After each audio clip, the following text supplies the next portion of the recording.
토크하고 이야기하는 다정한 민주주의자들의 팟캐스트 톡톡 철학사이다 이제 시작합니다. 와 반갑습니다. 저는 황주부입니다. 네. 네, 안녕하세요. 저는 참여연대 아카데미 느티나무에서 일하는 정세용 간사입니다. 반갑습니다. 네, 반갑습니다.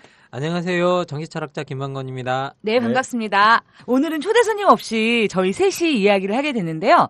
오늘 차이, 차별, 혐오의 2부를 같이 나눠봤으면 좋겠습니다.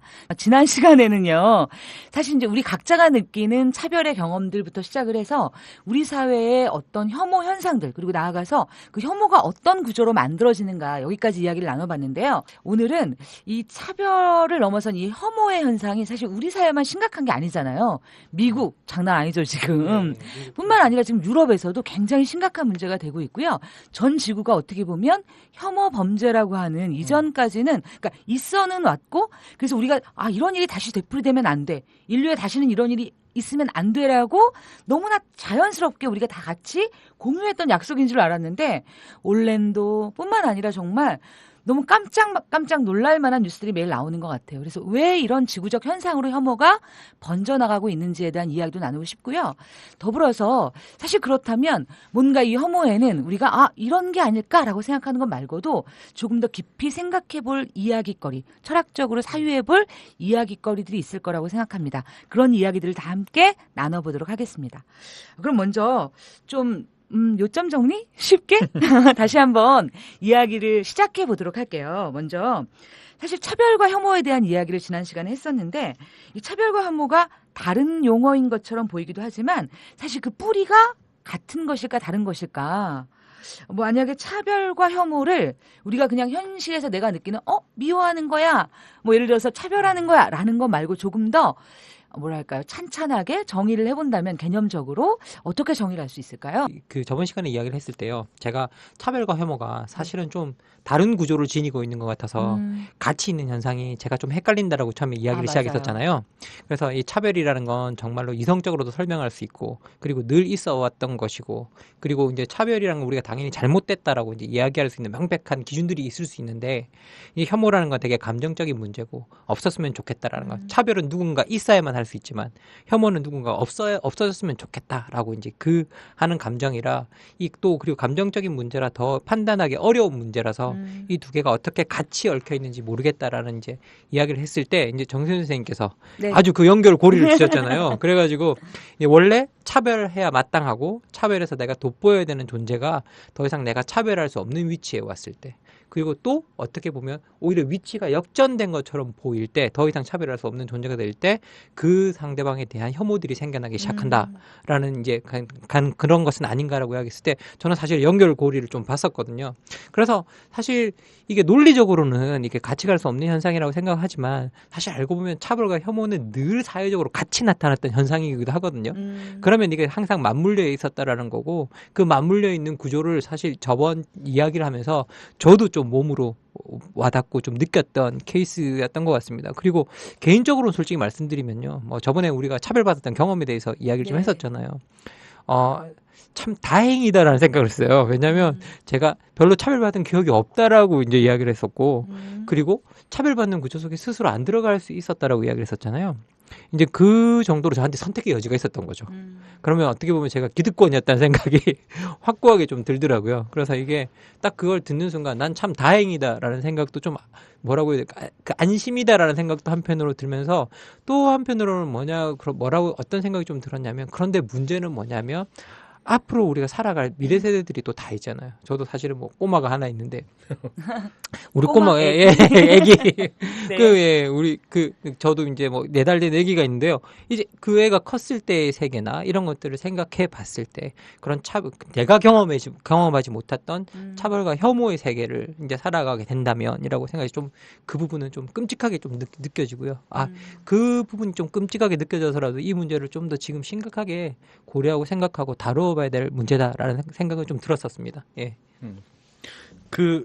일단은 제가 차별과 혐오 이렇게를 어떻게 논리적으로 좀 볼 수 있을지 얘기를 했는데 어떻든 이게 한국 사회가 유독 좀 심해 보이기도 하지만 또 전지구적인 현상, 전 세계적인 현상인 것 같은데 가장 대표적으로 미국의 트럼프가 유난히 돋보이는 존재이기 때문이기도 하지만 또 저희가 좀 뭐 계속 늘상 보아왔던 것이긴 하지만 유럽에서 이제 그 극우 정당들이 집권 그렇죠. 가능성 이번에 최근에 어디죠? 오스트리아. 오스트리아 네. 경우에도 예, 굉장히 오스트리아는 계속 그랬어요. 예. 집권할 뻔했다가 예. 겨우 이제 결선 투표에서 예. 집권을 못하고 녹색당 출신 예. 후보가 당선되는 일이 있었는데 좀 한번 대략적으로 어떤 현상들이 좀 있는지 잠깐 말씀해 주시면 어떨까 싶은데요.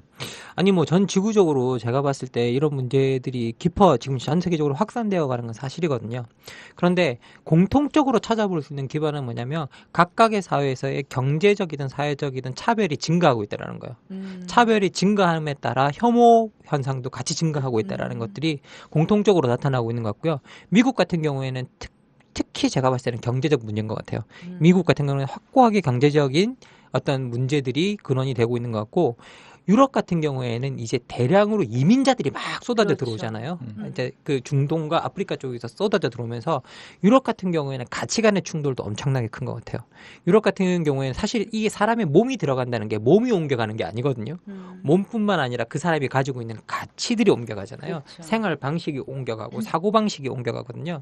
그 사고 방식이 옮겨갔을 때 그 사람들과 너무 매치가 안 되는 부분이 있다는 거죠. 지금 서양이 만들어왔던 문화들이나 이런 것들과 매치가 안 되는 부분들이 있는데 하나의 예를 들어서 제가 오래전에 봤던 글인데요. 이 수잔 멜로 오켄이라는 사람이 되게 유명한 페미니스트인데 되게 재밌는 글을 하나 써요. 다문화주의는 여성에게 나쁜가? 라는 글을 써요. 우리는 흔히 다문화가 소수자 이야기인데 네. 이 소수자를 인정하는 것이 여성에게 나쁜가를 쓰는데 이분의 말씀에 따르면 소수자 그룹의 소수가 여성이라는 거예요. 또 대부분 다. 그렇죠. 그래서 다문화주의, 현실적으로. 그렇죠, 현실적으로. 그런데 다문화주의를 인정해 줬을 때, 하나의 예를 들어서, 서양은 오랜 기간 동안 역사적 투쟁을 통해서 일종의 그 일부 일처제를 만들어 왔다는 거예요. 그런데 어떤 문화에서는 일부 다처제 문화가 들어온다라는 거죠. 그렇다면 새롭게 받아들이는 문화가 이것들을 수용할 수 있느냐는 거예요. 아무런 꺼리낌 없이. 이걸 다문화라는 이름으로, 그래, 우리 영역 안에 들어와서 그 다문화를 그 다문화적인 일부 다처제라는 걸 시행해라라고 말하는 게 진짜 옳냐는 거예요. 이게 그러면 이것들이 여성에게 주는 아주 나쁜 효과들이 엄청나게 많다는 거예요. 심지어 뭐 명예살인 같은 것들도 있잖아요. 어떤 문화에서는 여성이 그 강간이나 이런 걸 당했는데 강간을 한 가해자를 죽이는 게 아니라 그렇죠. 강간을 당한 피해자를 죽이는 그런 문화들도 있잖아요. 그렇기 때문에 이런 것들을 그런 방식으로 허용할 수 있느냐라고 물어보거든요. 근데 이게 시작이었던 것 같아요. 이제 지금 작년에 우리가 시리아 문제 사태가 나고 그리고 리비아가 무너지면서 아프리카에서 리비아가 지금 거의 그 정부가 공백 상태거든요. 네. 그러면 아프리카에서 지금 많은 국가들이 그 뭐라고 해야 될까, 소위 중앙 집권적인 국가들이 별로 없어요. 사하라 이남 쪽에서는요. 네. 그래서 그 국가 쪽에서 발생하는 많은 이민자들이 리비아 해안을 타고 지금 유럽으로 건너가고 있거든요. 이게 엄청난 숫자예요. 그래서 이게 저번에 보셨던 뭐 그 지중해에서 막 사람 빠져 죽고 애기 죽고 막 했던 그런 거 있잖아요. 그게 다 대표적인 그런 케이스들이거든요. 그래서 중동에서도 사람들이 엄청나게 건너오고 있고, 그러면서 특히 아프리카 문화 또 중동 문화 또 다 다르잖아요. 이런 다른 문화들이 대량으로 정말 이거 감당할 수 없는 수치로 국가들로 확 유입해 들어오면서 거기에 대한 혐오 현상이 특히 2015년, 2016년에 엄청나게 과다하게 유럽에서 나타나고 있었던 것도 사실인 것 같습니다. 예. 사실 그러면 참 난감한 거잖아요. 왜냐하면 저는 그렇게 얘기를 들으면 이해가 되는 거예요. 경제적으로 사실 내가 뭐 특별한 어떻게 보면 경쟁력을 갖추지 못했는데, 예를 들어서 나와 비슷한 사람이 나보다 훨씬 싼 노동을 제공할 때 그럼 나는 어떠한 보호도 받지 못하고 사실은 그 경제적인 부분에서 패배해야 되잖아요. 그리고 제가 몇 년 전에 유럽 여행 갔었는데 사실 그때도 저도 사실 굉장히 큰 혼란을 느낀 거예요. 뭐냐면 제가 오스트리아에 갔었는데 거기에 그 임대 아파트를 국가에서 무상으로 거의 무상으로 제공을 해요. 그런데 거기 가보니까 터키 사람들이 굉장히 많이 있어요. 근데 이제 이분들이 보통 보면 3자녀 정도만 낳으면 보통 사람의 월급 정도가 개인에게 지급이 되는 거예요. 그러니까 굳이 일할 필요도 없고 집에서 3명 정도, 그리고 더 나오면 더 오는 거잖아요. 예를 들어서 월급 이상으로. 진짜요? 아, 진짜로. 그리고 그분들은 다른 사람하고 어울리지 않아요. 자기들끼리 모여가지고 터키 말로, 오스트리아 말을 배우지도 않아요. 그러니까 그런 분들이 오스트리아 도심에 너무 많은 거예요. 오스트리아? 그렇죠. 비엔나. 비엔나. 오스트리아가 이렇게 많은 우익화되는 국가들 있잖아요. 그러면 그 국가의 대부분의 많은 사람들이 우리가 만들어 놓은 좋은 복지 시스템을 그렇죠. 외부인들이 갉아먹는다고 생각하는 경우가 되게 많아요. 예. 아니 이야기를 들으면서 심정적으로 굉장히 놀라우면서 방금 말씀하신 네네. 그런 마음이 들 수도 있겠구나라는 이해가 되는. 저도요. 그러니까 사실 이제 혐오가 어떻게 생겨나느냐가 그 혐오가 미친 거 아니야? 어떻게 저런 생각을 할 수 있어라는 데부터 출발하는 게 아니라 예를 들어 우리가 그럴 수도 있겠다라고 하는 그 마음이 어떻게 혐오로 이어지게 되는가가 사실 이게 이 마음은 이해가 되는데 혐오는 이해가 안 되잖아요. 이 이해가 되는 것과 이해가 안 되는 것 사이에 무엇이 있고 어떤 부분이 해결이 안 되고 어떻게 이게 이데올로기화 되었기에 사실은 이게 올바르지 않다는 걸 아는데 어떤 사람에게는 올바른 신념이 되는 거잖아요, 이게. 혐오라는 게. 아니, 적어도 공약을 트럼프가 무슨 뭐 장벽을 세우자. 그리고 뭐 다 막 이렇게 했을 때 사람들이 광분하면서 지지한다라는 건 그게 마치 올바른 신념처럼 그래서 남 앞에서 부끄럽지 않게 이야기할 수 있는 것을 변모하는 거잖아요. 근데 이제 이 문제 관련해서 정치적으로 보면 그러니까 우리가 사람들이 마음속에 갖고 있는 어떤 불편한 지점들에 대해서 기선 정당은 애써 외면하거나 얘기하지 않거나 뭉개려고 했는데 그것을 본격적으로 문제를 공론의 장으로 끄집어내는 인물들이 정치인들이 지금 막 드러나는 것 같아요. 트럼프를 비롯해서 그렇죠. 미국의 이제 유럽의 이제 필리핀에도 두아테르인가?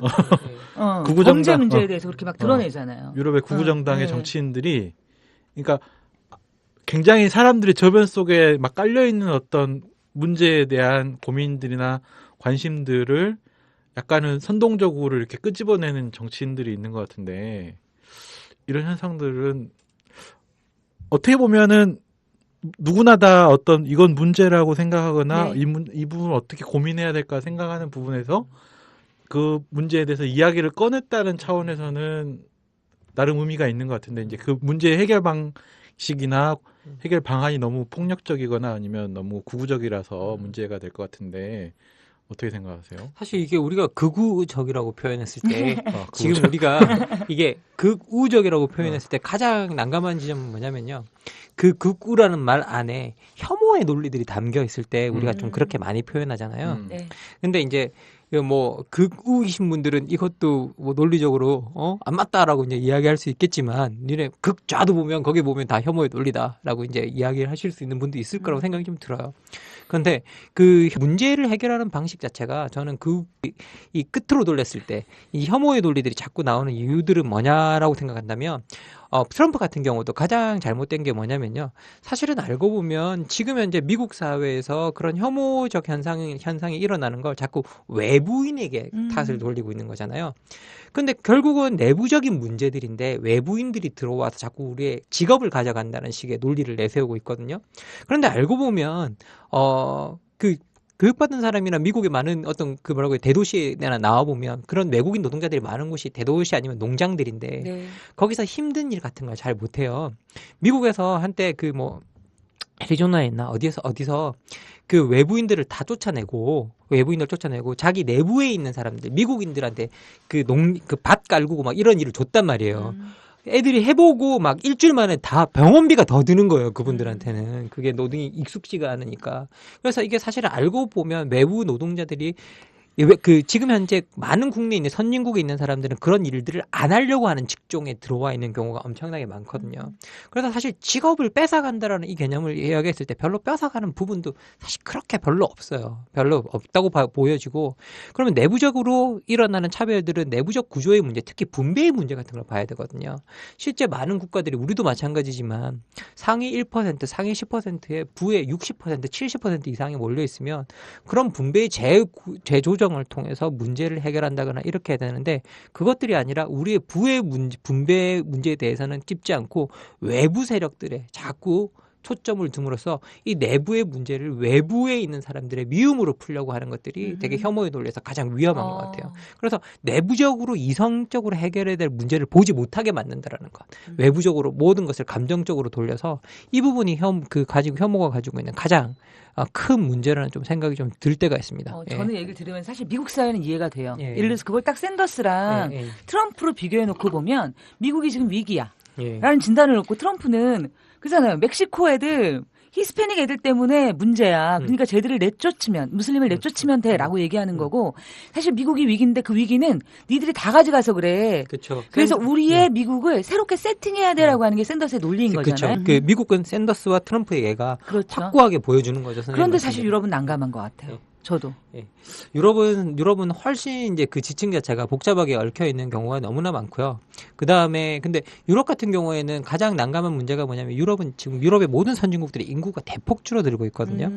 그래서 독일 같은 경우가 메르켈이 막 여신들처럼 처음에 초기에 막 그래 우리 난민들 오세요 막 우리 내가 웰컴하겠습니다. 그래서 한때 완전 잠시 여신으로 떠올랐잖아요.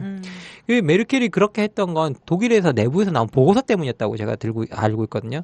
지금 현재 그 독일의 보고서에 따르면 빨리 외부에서 우리가 인구를 수급해서 지금 현재 경제 기반 속에서 필요한 인구수를 채워넣지 않으면 독일의 경제에 많은 영향을 미칠 것이다라는 보고 때문에 사실 메르켈이 웰컴했던 거예요. 그래서 어떻게 보면 유럽도 인구가 줄어들고 있는 상황 속에서 외부인들을 받아서 그 사람들이 자신의 국가 경제를 좀 더 발전시키는데 도움이 되는 방향으로 문제를 틀 수는 있다고 저는 생각하거든요. 어느 정도는. 그런데 지금 현재 2015년과 2016년은 너무 규모가 컸어요. 유입의 규모가 너무 컸어요. 그리고 모든 사회는 자기 문화적 정체성이라는 게 있잖아요. 그런데 어떤 연구에 따르면 보통 10에서 15%의 새로운 유입의 인구가 정치 문화를 바꿔놓는다 그러거든요. 그런데 지금 현재 들어오는 인구의 이동이 너무 큰 거죠. 그러다 보니까 사실 그 새로운 가치, 모든 가치는 적응하는데 시간이 걸리잖아요. 받아들이고. 그런데 몰려드는 가치나 이런 것들이 받아들일 수 없어요. 받아들이는 속도에 비해서 너무나 빨리 들어오고 있고. 그리고 이제 그 모든 사회에는 어떤 제도를 악용하는 사람들이 존재하잖아요. 이제 만약에 이제 특히 소수자 배려 정책 쪽에서 나오는 많은 복지 정책들 같은 경우에는 어떻게 보면 그것을 이용하는 사람들이 분명히 있긴 있거든요. 근데 그걸 생각하면 소수자 배려 정책 같은 건 할 수가 없어요. 맞아요. 예, 그건 할 수가 없어요. 그건 저도 일부 그런 사람들이 있다라는 건 인정은 하는데, 당연히 인정은 하는데, 제가 봤을 때는 선생님은 이제 일을 하지 않는다라는 것에 대해서 엄청 비판을, 일을 하지 않고 애만 낳아서 이제 아까도 이제. 비판한 건 아니고요. 그게 아니라, 예. 사실 놀라운 예. 모습이었던 예. 거예요. 그러니까 예. 제가 상상했던 예. 모습과 굉장히 달랐던 예. 것 때문에 굉장히 놀라웠고, 예. 그것이 그리고, 그러니까 어떤 한 부분에서만 일어나는 일이 아니라, 예를 들어서 제가 길거리에서 만난 노동자들이 있잖아요. 근데 예를 들어서 뭐냐면 저녁에 카페에 술을 마시러 갔단 말이죠. 그런데 거기에서 이제 뭐냐면 동유럽의 노동자들이 거의 이제 그 웨이트리스들은 거의 동유럽 출신들이 대부분이고, 그리고 이제 이 오스트리아의 젊은이들을 거기서 찾아보기가 되게 어려웠어요. 사실 뭐냐면 그거는 같은 일자리를 놓고 경쟁을 하는 거잖아요. 사실 그랬을 때 뭐냐면 이 문제가 단순히 뭐냐면 우리가 마치 또 혐오를 하는 사람을 딱 대상으로 정해놓고 이 사람들이 이렇게 혐오를 만들어내는 존재야라고 말하는 것이 되게 위험할 수 있겠다. 혐오는 되게 일상에 가까이 있을 수 있는, 그러니까 혐오가 가까운 게 아니라 내가 느끼는 불안감과 위협은 아주 가까이에 있는 거예요. 그렇죠. 결국은 네. 모든 것이 가까이 있는 불안들이 우리들을 위험하게 만들고 혐오하게 만드는데 그건 우리나라에서도 나타나는 현상이잖아요. 특히 우리 젊은 세대들 사이에서 혐오 논리나 혐오 표현이 많이 퍼져나가는 것도 저는 우리 젊은이들이 자기의 안전이 불안하기 때문에 나오는 그쵸. 현상이라고 생각하거든요. 직업을 찾기가 힘들고 학교를 졸업할 때 요즘 그냥 학교만 졸업해도 상관없잖아요. 그 어느 시대 때보다 많은 학비를 지출하는 아이들이거든요. 맞아요. 그런데 졸업하면 직업이 없어요. 그리고 더 나가서 이 소비사회 속에서는 직업 없는 거는 소비를 못 한다라는 거잖아요. 무엇이 소비하는가가 나의 아이덴티티, 나의 정체성을 결정하는 사회에서 소비 능력이 없는 사람이 된다라는 건 되게 사회적으로 최하층 계급으로 전락하는 거나 다름이 없거든요. 그런 불안감 속에서 늘 있기 때문에 누구나 자신의 존재를 위협할 수 있는 사람들이 그런 가능한 존재들이 등장하면 거기에 대한 혐오나 적대감이 나타날 수 있다라는 건 우리가 저도 인정하는 바입니다. 그런데 이 불안을 갖다가 이제 이 불안을 제가 말하는 포인트는 이성적으로 구조적으로 해결할 방안을 찾아야 되는데 자꾸 우리가 이걸 감정적 논리로 펼쳐나가기 시작하면 이제 그때부터는 오히려 그 감정의 상태가 이성적 해결 방안을 찾는 일을 이게 뭐라고 흐려버리는 그런 경우가 나오고요. 그리고 더 나쁜 건 뭐냐면 정권이 이걸 이용한다는 거예요. 그렇죠. 예, 권력이 이걸 이용한다는 거죠. 극우 정당이 등장할 수 있다라는 건 그 감정을 이용할 수 있다라는 거거든요. 왜냐하면 그 구조 문제에 집중해서 그것을 해결하려고 드는 정당보다는 사람들은 일단 감정 문제를 나를 건드려주고 나를 인정해주는 거잖아요. 나의 감정, 나의 지금 불안을 인정해주는 사람이잖아요.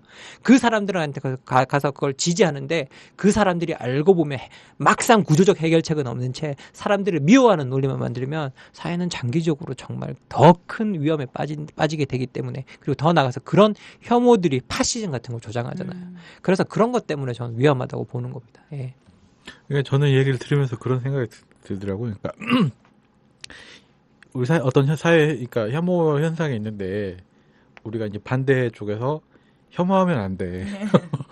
뭔가 당위적으로 혐오는 나쁜 거야. 혐오하면 안 돼라고 이야기하는 거는 굉장히 힘이 설득력이 떨어지는 것 같아요. 그러니까 정말 설득력이 떨어지는 말이에요. 샌더스처럼 예. 실제 이 문제의 본질은 여기에 있어라고 이렇게 이야기하는 어떤 지도자나 정치인들의 목소리가 아니라 그냥 혐오는 나쁜 건데 왜 혐오할까 이런 당위론적으로는 이 문제를 극복하기가 어려운 게 아닌가라는 생각이 드는 것 같아요. 그리고 책임을 져야 하는 정치가들은요, 이 혐오가 일어나면 일어날수록 자기의 안전장치가 마련되거든요. 왜냐하면 이성적으로 문제를 해결한다는 말은 누군가 책임을 져야 된다는 뜻이에요, 사실. 그러면 구조적인 문제가 이렇게 발생됐을 때 거기에 대해서 책임을 져야 된다는 것에서 자기가 책임에 노출되는 그런 상황보다는 혐오를 조장함으로써 자기가 이건 정말 사회적으로 쟤네들 때문이야라고 혐오를 조장한다는 건 내가 정치인인데 내가 정치를 잘못해서가 아니라 외부에 들어온 쟤 때문에 이런 일이 일어난다고 말함으로써 자기가 책임을 바깥으로 나갈 수가 있는 거예요.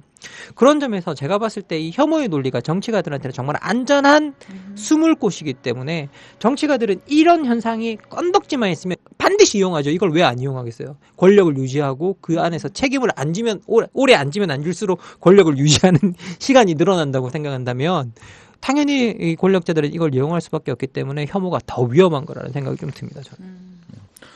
근데 이게 이제 아까 파시즘 얘기도 하시고 이런 얘기도 하시는데 어쨌든 지금 전지구화적으로 일어나고 있는 현상이긴 하지만 가깝게 보면 뭐 파시즘이나 혹은 이게 정도는 차이는 있지만 우리가 방금 말씀하신 것처럼 뭐 복지국가 미국도 약간 그런 경향이 있고 영국도 마찬가지인데 미혼모들이 복지 수급을 받는 문제에 대해서 굉장히 증오에 가까운 혐오는 아니지만 굉장히 폄하하거나 비하한 어떤 시선들이나 이런 것들이 있는 것 같아요. 그러니까 당연히 있죠. 특히 선생님 말씀하신 그 케이스 미혼모들이 어떤 복지 수급을 받는 거, 자식을 낳음으로써 복지 수급을 받는 현상에 대한 경멸 같은 경우는요.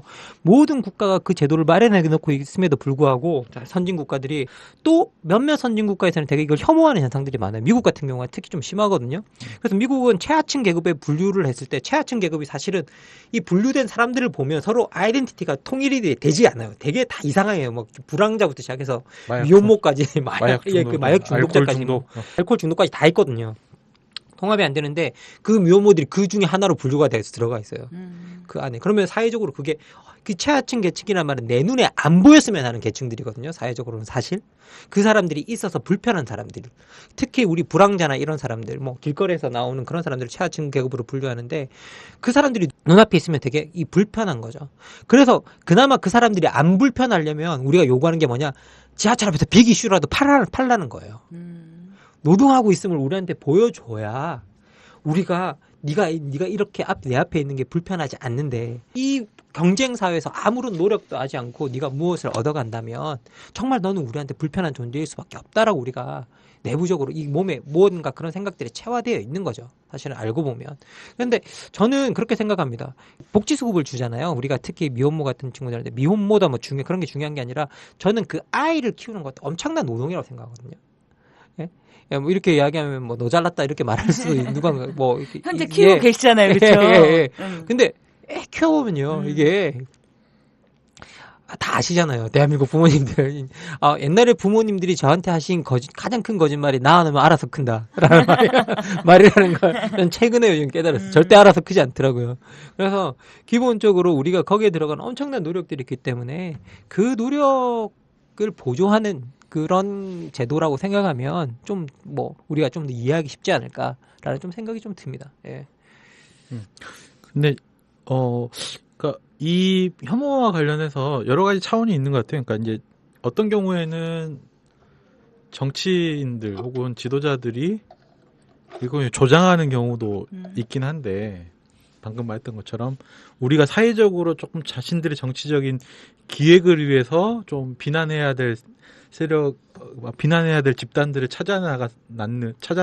찾아내는 어떤 그런 혐오가 있는 것도 같고, 또 반대로 이제 기성의 정치인들도 당혹스러운 혐오 현상들도 있는 것 같은데, 그렇죠. 뭐 여러 가지 이제 차원에 있는 것 같은데, 파시즘과 관련해서는 좀 적극적으로 본다면 이것들은 현상을 뭐 철학자들이나 이런 파시즘 현상들과 관련해서 이런 혐오 현상들을 좀 철학자들이나 아니면 사상가들은 어떻게 좀 이해하고 있는지, 뭐 아렌트나 아니면 뭐 아는 분이 아렌트 막 이름만 아는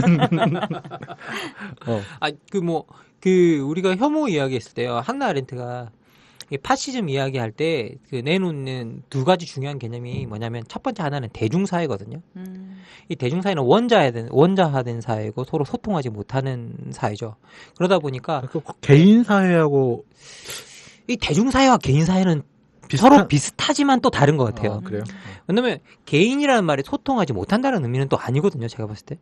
제가 자유주의자라서 그런가 봅니다. 그러니까 개인 사회라고 했을 때 저는 거기는 자유로운 그러니까 자유로운 개인이라고 하는 근대의 소망이 그 집단보다는 개인 그런 게 투영된 개념인데, 실제로 뭐냐면 이 개인들이 한 개인의 능력으로 자신의 자유로운 선택과 삶을 누리는 게 현실적으로 불가능하잖아요. 그리고 그 말 자체도요, 개인성이라고 그랬어요. 인디비주얼리티라고 부르잖아요. 이건 사실은 우리한테 이게 없으면 안 되거든요. 인간성에서 제일 중요한 부분이 인디비주얼리티라고 부르는 개인성이거든요. 그것이 없으면 독자적으로 권리도 안 생겨난단 말이죠. 그런데 제일 가장 큰 문제는 뭐냐라고 했을 때, 대중은 매스라고 불리잖아요. 이 매스라는 말 자체는 서로의 경계가 없다는 뜻이거든요. 사실 더 알고 보면. 이건 더 분리가 돼 있어서 아예 경계가 없는 거예요. 서로 다 뭉쳐져 있고 하나의 덩어리죠. 하나의 덩어리로서 움직인다라는 뜻인데, 이 덩어리로서 움직일 때 가장 큰 문제가 뭐냐, 내가 여기저기 다 섞여 있다 보니까 정말 나의 정체성에 맞게 내가 건강하게 속해서 움직일 공간이 없는 사람들의 의미거든요. 그래서 그냥 혼자서 뚝뚝 분리돼서 떨어져 있다 그래요. 그러면 이 사람들은 기본적으로 원래는 정치에 관심도 없고, 뭐 이제 오로지 원하는 건 뭐냐, 소비와 오락 이런 것들만 원한다. 그래서 우리가 소비 사회 이야기할 때 대중이라는 말을 많이 꺼내는데, 여기서 아렌트가 위험하다고 봤던 사람들은 뭐냐면, 사람들은 누구나 다 이렇게 떨어져서 아무것도 관심이 없는 것처럼 보이지만, 많은 사람들이 그래도 굳이 자기가 속할 곳을 계속 찾는다는 거예요. 계속 찾는다는 거예요. 그런데 누군가가, 어떤 정치인이 나타나서, 어떤 누군가가 나타나서 속하지 못하는 사람에게 속할 공간을 주게 될 때, 이 사람들이 거기에 열광적으로 빠져드는 현상이 일어난다 그러거든요. 그리고 그 공간을 아주 폭력적으로라도 모든 수단과 방법을 동원하지 않고 지켜내려고 하는 존재들이 나오는데, 그런 존재들을 모업이라고 해서 우리말로는 폭민이라고 번역이 되더라고요. 그래서 이 폭민이라는 존재가 생겨난다 그럽니다. 그런데 이 폭민이라는 존재는 진짜 특히 더 위험한 게, 대중사회에서 더 위험한 게, 이 사람들은 기본적으로 자기 혐오에 빠져 있는 사람들이라 그러거든요. 그래서 자기를 되게 혐오하고 싫어하지만 그래도 내가 속할 곳이 있었으면 하는 사람들에게 속할 곳이 생겨나면 거기에 대해서 광적인 대중운동으로 전락시키는 전이대들이 될 가능성이 약간 크다고 이해가 그래요. 되는 측면이 있어요. 뭐냐면 그런 거 아닐까요? 예를 들어서 지금 우리가 주목하는 사람들을 보면 능력 있고 뭐 예쁘고 뭔가를 다 가진 사람들인데, 사실 우리가 살아가면서 안 가진 사람이 더 많잖아요. 그래서 사람들이 별로 관심을 쏟아주지 않고 자기 스스로 사실은 이 사회의 구조에서 혜택보다는 소외나 피해를 많이 본다고 생각했던 사람들이, 예를 들어 누군가 나를 딱 찍으면서 너 힘들지? 그렇죠. 너를 힘들게 하는 게 사실은 쟤거든? 이렇게 말해줬을 때 그 내 마음을 알아준 것, 그렇죠. 플러스 나의 처지에 대한 뭔가에 대안을 사실은 그게 대안이든 아니든 간에 그렇게 말해주는 것으로 몰릴 수밖에 없는. 그래서 사실 그런 부분이 선동이 되는 거잖아요. 이 팩트랑 상관없이 사실은 그런 선동적 힘으로 뭉쳐서 그렇게 부정적인 에너지를 내뿜는 것이라고 이해도 될까요? 저는 선생님이 정말 정확하게 정말 설명을 해주셨다고 생각이 좀 들고요. 특히 이게 아주 쉽게 우리 사회에 보면 뭐 일베 사이트에 가면 뭐 우리가 민주화 버튼이 있고 산업화 버튼이 있다 그러잖아요. 네. 예, 참 근데 여기서 이게 민주화 버튼, 산업화 버튼이 상징하는 그 내용만 봐도 그런 게 우리가 기본적으로 민주화 버튼이 부정적으로 사용되는 건 뭐냐면 기본적으로 이 사람들한테 민주주의가 아무런 도움이 안 되는 거예요. 자신의 어떤 그 환경을 벗어나는데. 근데 산업화라고 하는 이 버튼 자체는 무언가 성장을 낳고 그리고 무언가 나에게 무언가 나눠주고 무언가를 갖다가 개선해 줄 수 있는 강력한 무언가 힘과 그런 것들이 동반됐을 때 나오는 일이잖아요. 그렇기 때문에 이 버튼이 긍정적으로 쓰일 수 있다고 생각하거든요. 어려운 위치에 있는 사람들한테는. 그래서 자기 혐오나 어려운 위치에 있는 사람들한테 항상 그러니까 민주주의라는 것들도 어떻게 작동시켜야 되냐면 그 사람들에게 유리한 방식으로 작동해야 되는데 지금 서양도 보세요. 외부인들이 들어와요. 그러면 민주주의 원칙으로 포용의 원칙이잖아요. 사실 어떻게 보면 지금 근대 민주주의가 할 수 있으면 외부인들을 포용하려고 그러잖아요. 근데 그게 포용하는 일이 어려운 위치에 있는 사람들한테 이게 도움이 안 되는 거예요. 사실 자기들이 눈에 봤을 때는. 그러니까 이게 되게 싫고 혐오적 현상으로 나타나는 것들이 있거든요.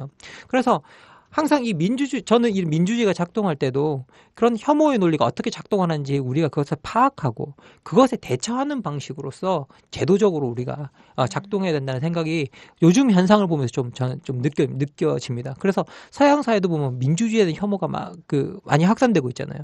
근데 서양 사회가 과거에 민주주의를 혐오했던 사람이 똑똑한 사람들이었거든요. 저 우매한 것들. 그런데 이제는 뭐냐면요. 그 우매한 것들이라고 부르던 사람들이 민주주의가 싫은 거예요. 왜? 나의 우매한 삶에 아무 도움이 안 되는 거예요, 이 민주주의가 지금. 예. 나한테 아무도 주는 게 없다고 생각하는 거예요, 사람들이. 그래서 기본적으로 민주적 시스템이 정말 우리가 분배의 이 가치 자체가 민주주의 가치에서 나온다라는 걸 사람들한테 자꾸 설득하고 그 가치를 공유하는 작업이 있어야 되는데 민주주의가 그걸 제대로 못 해내고 있고 특히 우리나라 같은 경우에는 더 하잖아요.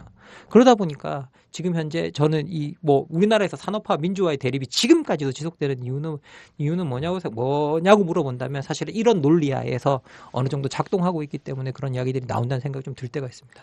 예. 우리가 굉장히 깊게 생각해 보아야 될 지점인 것 같아요. 사실 이게 민주주의가 좋은 말임에 분명한데 현실에서 그 민주화라고 하는 게 나의 삶을 개선시키거나 혹은 나의 이야기의 구조, 실제 관계죠. 민주화가 나의 관계를 개선시켜야 되는 건데 적어도 돈을 안 주면 실제 그 민주주의와 민주주의를 위해 헌신했던 사람들이 나의 관계에 도움이 되었는가에 대해서 우리가 좀 자세히 성찰을 해보아야지만 야 민주주의 좋다는데 너 왜 이상한 데 가서 이상한 짓 하니? 라는 그런 이야기들이 안 나올 수 있을 것도 같고요. 저는 또 어떤 한 일면으로도 생각이 드냐면 사실 혐오라는 게 감정이라 그랬잖아요. 개인적 감정이죠. 일종의. 근데 우리가 지금 혐오라고 부르는 건 개인적 감정으로서의 혐오가 아니라 사회적으로 학습된 감정으로서의 혐오가 아닌가라는 혐의를 가질 수밖에 없어요. 사실은. 왜냐면 사실 한 개인이 사회를 다 분석하고 막 쟤 때문에 내가 못 사는 거야라고 이렇게 생각하지 않아요. 누군가 떠드는 거예요. 쟤 때문에 저런 애들 때문에 예를 들어 한국 경제가 위협이 돼. 자꾸 파업하는 노동자들 때문에 한국 경제가 안 되는 거는 팩트가 아니잖아요. 노동자들의 파업 때문에 경제가 가라앉는 게 팩트가 아님에도 불구하고 사실 그런 논리들이 막 이렇게 됐을 때는 뭐냐면 시위하고 집회하는 사람들에 대한 사람들이 느끼는 위협감과 일종의 혐오. 그렇죠. 들이 만들어지는 것처럼 그런 구조들이 사실은 혐오를 만들어내는 것은 아닌가. 간디가 정말 유명한 말을 했는데 평범한 사람들의 혐오는 정치 지도자들이 만들어낸다라고 그러거든요. 정치 지도자들이 그런 언어를 쓰기 시작하면 사람들이 그걸 그대로 받아들인다는 거예요. 그래서 되게 유명한 말을 합니다. 사실은 국가의 지도자들이 사람들이 싸우질 원하지 않으면 사람들이 웬만하면 안 싸운다 그래요. 그런데 사람들이 자꾸 갈등이 조장되고 혐오가 조장되는 그런 이유는 뭐냐라고 했을 때 국가의 지도자들이 자꾸 그런 혐오를 부추기고 사실은 힌두 이슬람 갈등에서 그런 것들이 지도자들의 언어 속에서 그 혐오들이 막 튀어나왔었거든요. 그래서 그런 것들을 지적하면서 사실 이 지도자들의 언어들이 많은 혐오를 만들어낸다 그러는데 실제 선생님이 말씀하셨듯이 우리나라 막 많은 정치 지도자들이 한국 경제가 안 되는 이유를 지금 노동자들한테 다 돌리고 있잖아요. 노동자들한테 돌리고 있고 그리고 일자리가 없는 것도 사실 알고 보면 노동자들이 일자리를 양보하지 않아서 예, 맞아요. 나이 든 노동자들이 어이가 어린 없어. 노동자들에게 일자리를 양보하지 않아서 그렇다라는 식의 그 레토릭을 쓰는 거죠. 근데 이걸 사실은 또 어떤 부분에서는 요즘은 또 어떤 생각이 드냐면 그게 근본적인 원인이 아니다라는 걸 아는 친구들도 심지어 그걸 이성적으로 인정하고 있는 친구들도 그게 정말 마지막 희망처럼 되어버리니까 거기에 또 동조하는 사람들도 있는 것 같아요. 거기에 이게 분명히 근본적인 문제는 아니야. 내가 알아. 하지만 이거라도 나한테 온다면 저분들이 양보해준다면 내 일자리가 생긴다면이라는 그러면 결국은 그 구조 자체가 엄청나게 잘못되어 있는 거거든요. 근데 구조 자체를 바꾸려는 노력 자체가 사회에 먹혀들지 않을 때 그렇죠. 정말 마지막 남은 지푸라기를 잡는 모든 행위들이 거기에 동의하게 만드는 그런 혐오의 논리에 동의하게 만드는 것들은 아닌가라는 생각이 들어서요. 저는 사실 구조주의자는 아닙니다. 왜냐하면 모든 구조가 결정한다는 건 아닌데 여기서는 구조적 문제가 엄청나게 큰 역할을 하고 있고 이런 구조가 지탱되는 데는 저는 정치인들의 무책임이 아주 정말 큰 역할을 하고 있다고 생각합니다. 예. 근데 이제 조금 더 문제를 나아가 보면, 그러니까 이제 민주화라는 게 굉장히 쓸모없고 혹은 또 이렇게 무능해 보이는 어떤 표현처럼 사용하지만 또 이제 혐오 발언이나 혐오 그런 행동들을 하는 경우에 이제 막 비난할 경우에는 이건 나의 표현의 자유다라는 식으로 그러니까 예. 본인들이 생각했을 때 아무 쓸모없는 민주주의를 그 순간에 딱 가져오는 거잖아요. 표현의 자유라는 네. 민주주의의 구성 요소들을 딱 가져와 가지고 자기를 방어하는 논리를 쓰고 아니 내가 내 생각을 말하는 게 뭐 문제냐 나는 그렇게 생각한다 이런 식의 이제 쉴드를 치는 건데 예. 말하자면 이 민주주의를 통해서 민주주의를 허무는 어떤 지금 과정들이 있지 않을까라는 생각 들고 아니 그건 저는 제가 그게 모순이라고 생각하시는 분들이 되게 많았는데 저는 설명해드리고 싶었던 게 뭐냐면요 민주주의가 아무나한테 쓸모없는 거기 때문에 이 민주주의 논리를 활용해서 민주주의를 무너뜨리는 거 자기한테 좋은 거죠 오히려 제가 봤을 때는 이해가 안 되는데 무슨 말인지. 왜냐하면 민주주의가 내 삶에 도움이 안 돼요. 예? 그래서 지금 여기에 내가 어떤 뭔가를 방어해야 되는데 내가 민주주의의 논리를 써서 민주주의를 무너뜨리는 거예요. 그러면서 더 나가서 뭐냐 여기서는 더 이런 민주주의를 써서 민주주의를 무너뜨리는 현상이 자꾸 일어나면 또 민주주의를 좋아하는 사람조차도 민주주의에 대해 혐오하게 만들거든요. 그게 일베의 전략이라는 건가요? 사실은 그것이 가지고 있던 전략이든 아니든 자기 마인드셋 속에서는 이게 안 중요한 거기 때문에 이게 어떻게 되든 상관이 없는 거죠 사실은 알고 보면. 근데 예. 반대로 우리한테는 그게 예. 문제가 되잖아요. 그렇죠. 왜냐면 우리가 민주주의자들의 팟캐스트인데 예. 사실 우리 입장에서 저는 요번에 그 홍대 그 사건을 말하지 않을 수 없는데 사실 잘 모르겠는 거예요. 그러니까 우리가 뭐 세상을 다 알아야 되는 건 아니야. 그러나 평소에 내가 나름 자기 주장이 강한 사람인데 도대체 여기서 나의 주장은 무엇일까를 내가 정말 사실은 잘 모르겠더라고요. 그러니까 그 표현의 자유라고 하는 제가 너무나 중요하게 여기는 가치가 있어요. 근데 표현의 나 말도 안 돼, 지금 이 사건. 아니, 이게 선생님이 말하는 포인트가 뭐냐면 네네. 사실 모든 자유주의자가 근본적으로 끌어안고 있는 문제거든요. 자유주의 사회는 관용 사회잖아요.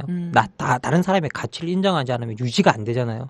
관용 사회에서 가장 큰 딜레마가 뭐냐면 관용을 인정하지 않는 가치를 어떻게 다룰 거 아니에요. 그렇지. 바로 그거네. 정리 잘하시네. 예, 네, 예, 바로 예. 그겁니다. 지금 선생님이 딱 지금 네. 닥친 딜레마가 그건 거예요.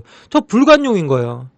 나 아무 다른 건 관용하지 않으면서 관용의 논리를 이용해서 나를 관용하라고 주장하고 있는 거잖아요. 그 사실 어떻게 보면 엄청나게 빡치는 거거든요. 이게 사실 저도 갑자기 빡친다 표현하면 안 되는데 엄청나게 화가 나는 순간이거든요. 이게 어떻게 보면 그래서 이게 원래는 관용의 이야기를 할 때 관용의 한계를 어디라 보냐면 타자의 가치를 관용하지 않는 가치는 관용할 필요가 없다 그래요. 그게 관용의 한계라 그래요. 뭐든지 다 한계가 있잖아요. 관용이 무한대가 아니라 거기가 마지막 한계라고 이야기하거든요. 그러면서도 이 관용의 한계를 주장하는 사람들이 공통적으로 이야기하는 게 뭐냐? 그렇다고 해서 타자의 표현의 자유를 직접적으로 제한하는 건 좋은 방법이 아니다 그래요. 직접적으로 제한하지 않는다. 그럼 간접적으로 아니, 제한해 예를 어떻게? 들어서 나는 어. 그 조각상이 있었잖아요. 솔직히 그것을 부순 행위에 대해서 나는 솔직히 말하면 그건 반대인 거예요. 솔직히. 아니 그걸 부술 것까지가 있어? 솔직히 뭐 그러면서 그렇게 그 행위 자체가 굉장히 폭력적이고 예. 또 다른 어떤 저는 그냥 사람들이 사진 한 장씩 찍어서 그 만드신 분의 집 앞에 붙여두는 것도 우리 표현의 자유잖아요. 그래서 계속 이렇게 그러니까 예를 들어서 뭐냐면 일베 자체의 사이트를 폐쇄해야 된다? 저는 그렇게 생각하진 않아요. 네. 왜냐면 거기서 자기들끼리 막 그잖아요. 찍고 까불고 놀고 이렇게 하는 거죠. 근데 예를 들어서 뭐냐면 그것이 거리에 나왔을 때는 위기감을 느끼는 거죠. 솔직히 말하면. 그러니까 근데 이제 내 안에서 느끼는 고민들은 뭐냐면 인터넷상에선 괜찮고 오프라인에서는 안 되고라고 하는 내 안에 잣대가 있는 거잖아요. 예를 들어. 그거는 문제가 안 됐는데 예를 들어서 일베가 폭식 투쟁을 하는 순간 막 심장이 막 이렇게 막 옥죄어 들면서 이건 도대체 뭐지? 그랬을 때 도대체 물론 이제 거기 가서 그러지 마세요라고 내가 그냥 예쁘게 왜 그러시는 거예요? 이렇게 말하는 게 이게 올바른 건지 아니면 도대체 그 상황은 어떻게 대처하고 어떻게 우리가 이것을 바라보는 게 맞는 것인지가 솔직히 저는 굉장히 혼란을 겪고 있습니다. 아니 그러니까 이제 아까 파시즘 얘기도 했지만 히틀러가 굉장히 뭐 계속 그러니까 폭력적인 수단을 사용하는 것만 아니라 대중 선동을 한 거잖아요. 이게 표현의 자유를 활용해서 계속 어떤 맞아요. 혐오를 부추기고 증오를 부추기는 과정들을 통해서 한 단계 한 단계 선거에서 승리해 나가면서 결국에는 정권을 잡은 건데, 그러니까 결국에는 이제 한 논리에서는 이런 혐오 발언들을 가만히 그냥 내버려둬서는 파시즘 사회로 간다라는 위기감? 약간의 위기감과 강한 주장이 있고, 또 동시에 그래도 우리는 민주주의자니까 어떻게 관용하면서 이것들을 사상의 경쟁, 이게 사상이라고 할지 모르겠지만 어떤 이 표현의 자유를 인정하는 범위 내에서도 어떻게 규제하고 또 뭐 할 건가, 이게 복합적으로 되게 어려운 것 같아요. 네. 이게 그 한스 켈젠이라는 사람이요. 민주주의 방어에서 뭐라고 이야기하냐면 민주주의자는 배가 침몰하는 그 순간까지 민주주의 깃발을 지켜야 된다라는 참 그런 소리를 합니다. 깃발만 나붙기는 거 아니에야? 깃발만 나붙기는 거죠. 네. 동지는 다 그런데- 간대었고. 어떻게? 그럼 안 근데 되는데. 이게 근데 얼마 전에 우리 정당해산 심판 있었잖아요. 네. 정당해산 심판에서 우리나라 그 헌법재판소에서 사용했던 논리가 이 방어적 민주주의라 그래서 민주주의를 지키기 위해서 민주주의 적들을 이제 먼저 제거하는 거죠. 그 논리를 사용했었거든요. 아이고. 예. 어쨌든 그걸 그 논리를 이제 사용해서 없앴는데, 근데 그 앞에 이 헌법재판소에서 신기하게 공법학회에다가 이 연구를 맡긴 거예요. 이 방어적 민주주의가 어떤 거냐. 근데 공법학회 보고서는 어떻게 나오냐면요. 방어적 민주주의를 쓴 이게 독일 헌법재판소가 먼저 사용했던 거거든요. 이게 가장 잘못된 적용이라는 거예요. 지금 현재 독일에서 나오고 있는 많은 연구가 말하는 건 뭐냐면 민주주의의 적이 커져서가 문제가 아니라 당시에 민주주의자들 자체가 사라지는 게 문제였다는 거예요. 예, 민주주의자들이 자꾸 자기의 신념 자체를 내려놓는 것들이 문제였지. 파시즘 세력들이 성장할 수 있던 건 민주주의자들의 신념의 약화에 달려 있었던 거지.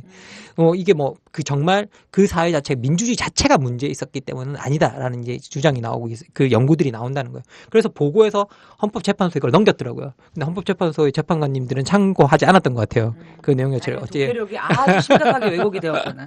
예, 아니 이제 근데 사실 그 논리를 그 방어적 그 민주주의 논리를 따라가자 보면 지금 혐오 논리들이 민주주의를 파괴하는 거잖아요. 그렇죠. 그러면 사실은 어떻게 보면 일관적으로 그것도 헌법재판소가 적극적으로 나서서 이제 어떻게 제재해야 될 문제거든요. 그런데 저는 그때 이 헌법 그 정당해산 심판이 잘못됐다라고 제가 주장했었던 케이스였는데, 근본적으로 우리가 자꾸 뭔가를 적을 상정하고 제거하는 활동 자체가 정말 민주적인가? 라고 생각해 보게 된다라는 거죠. 그래서 자꾸 이걸 혐오 발언이라는 것들, 물론 알고 있습니다. 제가 이런 발언을 할 때 저도 딜레마거든요. 왜냐하면 혐오 발언에 바로 노출되신 분들이 얼마나 많아요. 그렇죠. 그분들이 정말 그 현실 속에서 고통받고 있잖아요. 저도 사실 가끔씩 그 혐오 발언 중에 상상도 못하는 표현들 있잖아요. 막 그런 것들 읽어볼 때 저도 정말 어디서 이런 생각이 나오는 거지라는 생각이 좀 들 때가 있어요. 훨씬 그 혐오 발언하시는 분이 창의적인 것 같아요. 그런 쪽에서 보면. 근데 정말 말도 안 되는 그런 표현들이 막 나오는데, 그런 것들을 보면 정말 우리가 당장 그러니까 사례별로 우리가 하나의 대처는 해야 되지만 표현의 자체를 문제 삼아가지고 그것을 갖다가 일절하지 못하게 하는 뭐 어떤 사이트의 폐쇄라든지 이런 방식으로의 대응은 제가 봤을 때 정당해상 심판이랑 다를 게 없다는 거예요. 논리적 구조가. 그래서 조금은 다른 방식으로 좀 더 민주주의라는 가치를 강화하는 방식으로 가야 되는데 이거는 정말 정보의 협조가 첫 번째 필요하고 두 번째는 강단에 서 있는 선생님들이와 학자들의 신념이 굳건한 신념이 필요하거든요. 그런데 강당에 서 있는 학자들 중에 쓸데없는 그 반민주적인 발언을 하는 사람들도 너무 많고 지금 현재 우리 교실에서 너무 많이 확인할 수 있다고 그러고 그런 것들이 맨날 또 보도되고 있잖아요. 예? 그런 것들도 정말 좀 마음 아픕니다. 교육자들이 어떻게 그런 소리를 하는지는 전 잘 모르겠고요. 두 번째는 정부의 대응 자체가 되게 일관적이지 않다라는 거예요. 정부의 유리한 발언은 표현의 자유로 냅두고 정부의 불리한 발언은 표현의 자유에 대한 제한으로 나가고 있다는 거예요. 그게 되게 비일관적이라는 거예요. 저 같은 그렇죠. 경우에는. 그런데 예. 그러한 비일관적인 것들이 사실 우리 안에도 내재화돼서 나는 괜찮고 이렇게 가는 문제는 또 안 될 것 같아요. 예, 그래서 제가 아까도 말씀드렸다시피 이제 결국은 우리가 이 문제를 갖다가 제가 자꾸 이 문제를 너무 단기적으로 보지 말자. 어떤 장기적으로 민주주의 가치를 강화해 나가는 광범위한 그런 그 시민사회적인 그런 운동과 활동들을 우리가 강화시켜야 된다라는 이야기를 자꾸 하는데 이건 사실은 교육의 문제가 따라와 줘야 되거든요. 교육 시스템 자체. 그런데 문제는 뭐냐? 교육 시스템 자체가 우리 현재는 그런 걸 가르칠 준비가 안 돼 있잖아요. 예?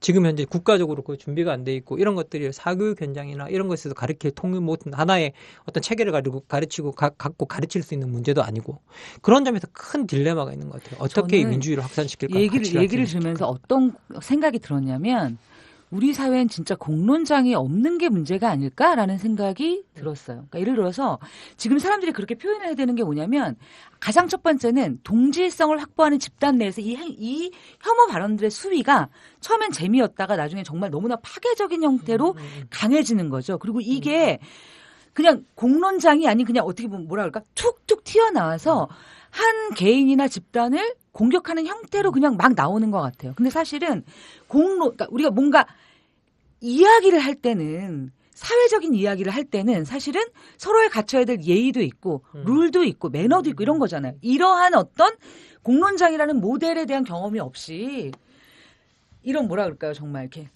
무슨 말씀인지 예, 다 아셨을 것 같은데 저는 어쨌든 이게 뭐 우리가 이제 혐오 발언이나 혐오 행동, 뭐 혐오를 부추기는 선동적인 행동에 대해서 뭐 일괄적으로 막 다 처벌하고 막 규제할 필요는 없지만 어떤 일정한 좀 가이드라인, 그렇죠. 명백한 건 바이 건으로 해서 명백히 이거는 굉장히 사회 공동체를 해야 한다거나 해당 소수자 집단에게 굉장히 차별적인 혐오 발언이다, 혐오 뭐 행동이다에 대해서는 뭐 법적인 어떤 그게 이제 민법적이든 혹은 뭐 형법적이든 제재나 처벌이 있어야 되는 건 맞는데 말씀하신 것처럼 이거를 막 뭐 전과의 보도라는 표현처럼 막 휘둘러서는 그거 자체가 민주주의를 좀 또 위축시킨다는 거죠. 위축시킬 수 있다. 그리고 아까 처음에 얘기했던 것처럼 이 구조를 만드는 어떤 구조에 대한 본질적인 문제 제기가 필요한 게 아닌가. 그러니까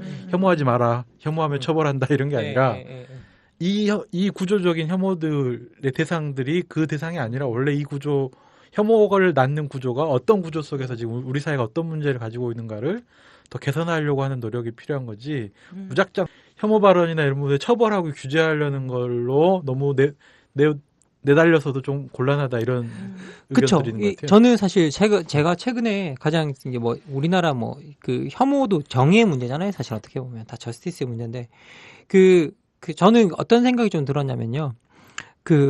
뭐 정의 이야기하면 사실은 정의롭게 사는 게 되게 위험한 일이거든요. 뭐 소크라테스부터 정의롭게 살다 죽잖아요. 뭐 우리가 원래 정의는 목숨을 걸어야 되는 일이었거든요.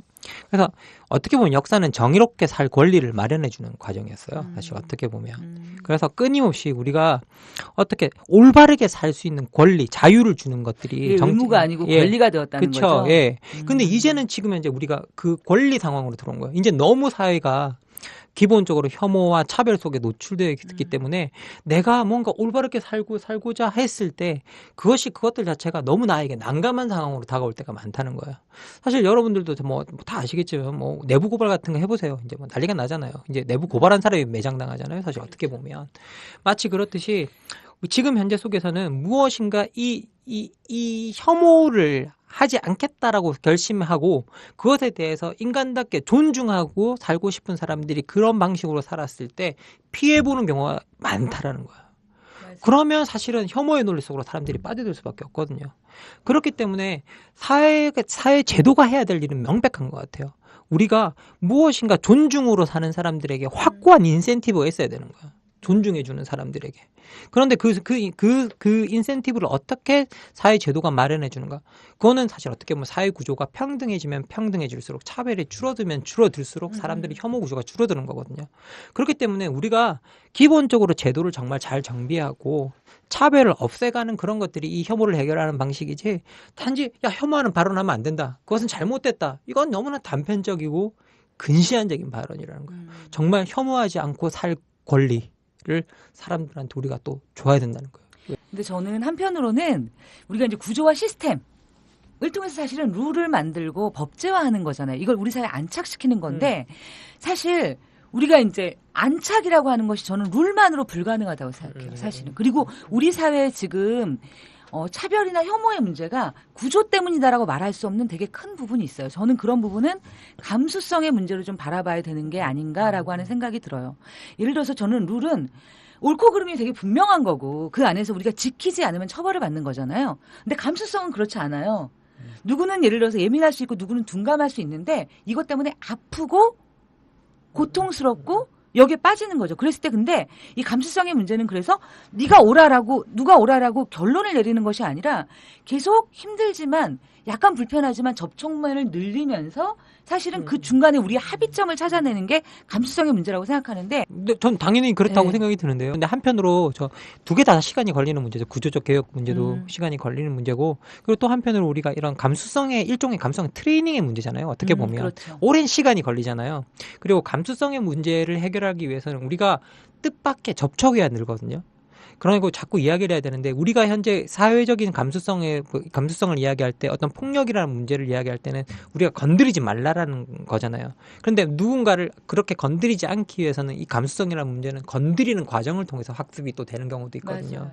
그래서 이걸 너무 그 가정 속에서 그런 일이 일어났을 때 이걸 처음부터 이거 무조건 폭력이다라고 몰아붙이는 그런 것보다는 우리가 이것을 이성적으로 이 부분은 제가 되게 불쾌합니다라든지 이 부분은 제가 잘못됐다고 생각합니다라든지 그렇게 정중하게 서로 소통하는 과정 속에서 처음 시작은 그렇게 출발했으면 좋겠는데요. 이 혐오의 논리가 사람을 너무 아프게 찌르기 때문에 탁 찌르고 난 다음에 찔렸습니다 이렇게 하기가 사실은 너무 힘들죠. 예, 그래서 그런 부분들이 있기 때문에 참 이게 혐오라는 문제가 풀기가 참 힘든 문제라는 생각이 좀 들 때가 있습니다. 근데 어쨌든 저희가 지난 시간에도 얘기했지만, 그러니까 우리가 어떤 학습된 어떤 인식들, 감수성의 문제가 있긴 한데 어쨌든 그것들이 발현되는 조건들, 혹은 그것들이 이렇게 거리낌 없이 공론의 혹은 공공의 장소에서 표출되는 것들은 약간의 이제 구조적인 어떤 갈등이나 구조적인 문제들이 있기 때문에 저희가 구조적인 문제를 좀 더 고민할 수밖에 없는 것 같긴 하고, 말씀하신 것처럼 특히 이제 남녀 간의 문제들, 뭐 여성 혐오나 이런 문제들은 단순히 뭐 제도의 문제, 많이 아니죠. 많이 아니죠. 사실은 뭐 어떻게 우리가 인식을 개선하고 또 여러 가지 제도들을 바꿔나가냐는 문제인데, 아까 김만곤 선생님 말씀하신 것처럼 그런 고민들이 있는 것 같아요. 어쨌든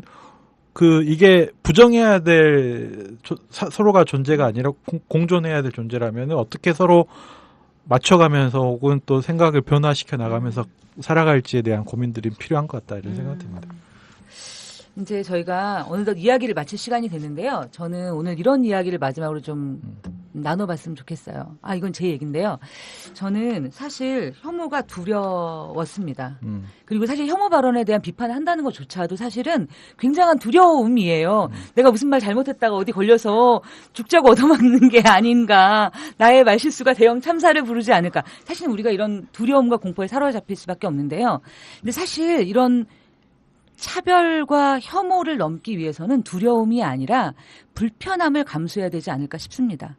내가 마음속에 드는 어떤 불편함이 드는 부분들을 사실 깊게 눈으로 보고 잘 읽고, 그다음에 사실은 불편함을 감수하고 누군가와 끊임없이 이야기를 나눠야지만 사실은 이걸 두려움의 문제가 아니라 우리 현실 속에서 해결해 나갈 수 있는 문제로 바꿔나갈 수 있지 않을까 싶고요. 그런 면에서 저한테는 새롭게 저의 두려움에서 벗어나서 불편함을 감수하는 삶을 살아야겠다라는 자그마한 결심을 하게 됩니다. 어떠셨어요?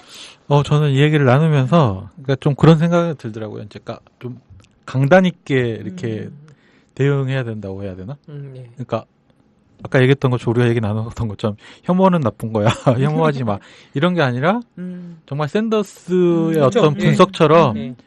이 혐오라는 것은 그런 원인이 아니라 이런 구조 때문에 나타난 것이다라고 이야기하고 변화를 이끌어낼 수 있는 노력도 필요하고 또 한켠에서는 그냥 어떻게 보면 무책임한 관용으로 흐르는 것보다는 적절하게 규제하고 또 제한할 것들은 제한하면서 동시에 구조의 문제들을 이렇게 변화시켜 나가려는 노력들이 필요한 게 아니냐 이렇게 생각되네요.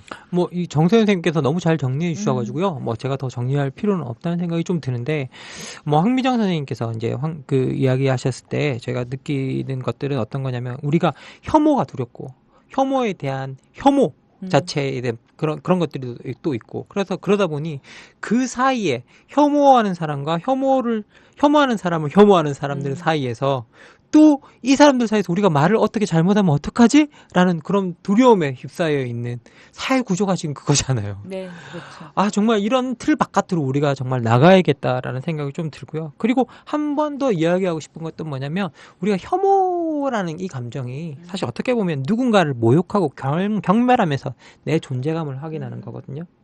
이런 존재감의 확인 방식에서 스스로 빠져나올 수 있는 노력은 해야 되는 것 같아요. 구조만 탓하지 말고. 사실 제가 구조를 많이 비판했지만 스스로도 그 노력을 해야 되고요. 그리고 저 같은 사람들이 정말 정치학을 했고 뭐 이런 사람들이 나서서 이 문제를 적극적으로 뭐 해결할 수 있는 그 샌더스가 말했듯이 그런 구조적 문제는 저희들이 나서서 그런 문제를 지적하고 그리고 수정하는 데 있어서 정말 열심히 노력해야겠다는 생각이 오늘 좀 들게 됩니다. 예. 네. 사실 정답은 없는 것 같습니다. 근데 우리가 이 철학 사이다를 통해서 정답을 찾으려고 하는 게 아니라 사실은 내 고민의 출발과 그 과정을 다시 한번 세워보는 거, 그리고 그 길을 한번 불편하지만 가볼까라고 생각하는 게 우리 철학 사이다가 첫 번째 드릴 수 있는 그런 씨앗인 것 같습니다. 우리 다음에는 또 어떤 이야기로 찾아뵐지 모르겠는데요. 아마 그때도 여러분들이 머릿속에 굉장히 끙끙거리고 고민하시는 어떤 그런 문제를 갖고 찾아뵐 수 있지 않을까 싶고요. 오늘 긴 시간 청취해 주셔서 감사합니다. 다음에 뵙겠습니다. 네, 수고하셨습니다.